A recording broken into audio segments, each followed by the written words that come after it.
नमस्कार. सातारा सम्राट न्यूज मध्ये आपलं स्वागत. राज्यात 12 वर्षापासून न्यायाच्या प्रतीक्षेत असलेल्या शेकडो कुटुंबांचा वनवास अखेर संपला आहे. राज्यातील जाती अत्याचारातील 368 मृत पीडितांच्या वारसांना राज्य सरकारकडून शासकीय नोकरीचे आदेश मिळाले आहे. एनडीएमजे संघटनेच्या 12 वर्षाच्या ऐतिहासिक संघर्षाला आलेले हे एक मोठे यश आहे. या संघर्षाची एक करुण छटा सातारा जिल्ह्यातील फलटण मध्ये पाहायला मिळाली. समाजासाठी नेहमी तत्पर असणारे कार्यकर्ते योगेश माने यांचा संशयास्पद मृत्यू झाला. घरातील कर्ता पुरुष गेल्याने माने कुटुंबावर आबाळ कोसळलं होतं.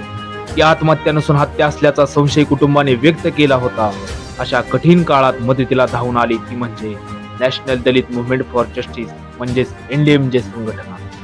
या घटनेची माहिती मिळतात एनडीएमजेचे राज्य सचिव वैभव गीते, सातारा जिल्हा प्रसिद्धी प्रमुख गोविंद मोरे, फलटण तालुका अध्यक्ष जय भैया माने, ॲडव्होकेट नवनाथ भागवत आणि महादेव आप्पा गायकवाड, सुनील कांबळे व संपूर्ण टीमने योगेश माने यांच्या घरी जाऊन कुटुंबांचे सांत्वन केले. केवळ सांत्वनच नाही तर कुटुंबांच्या पुनर्वसनासाठी तातडीने पाठपुरावा सुरू केला. संघटनेने दिलेला शब्द पाळला आहे.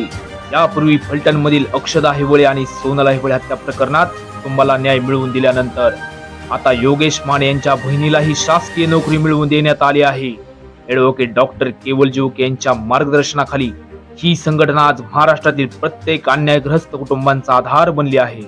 योगेश माने आज आपल्यात नाहीत, पण सामाजिक चळवळीतील त्यांच्या योगदानाची हीच खरी पावती आहे. एनडीएमजे संघटनेने केवळ सांत्वन केले नाही तर कृतीतून एका उद्ध्वस्त होणाऱ्या कुटुंबाला सावरले आहे. वैभव गीते आणि त्यांच्या संपूर्ण टीमने केलेल्या या यशस्वी पाठपुराव्यामुळे आज संपूर्ण महाराष्ट्रात संघटनेच्या आणि त्यांच्या कार्याचे कौतुक होत आहे. ही होती विशेष बातमी. सातारा सम्राट न्यूज साठी मी जय माने, फलटण.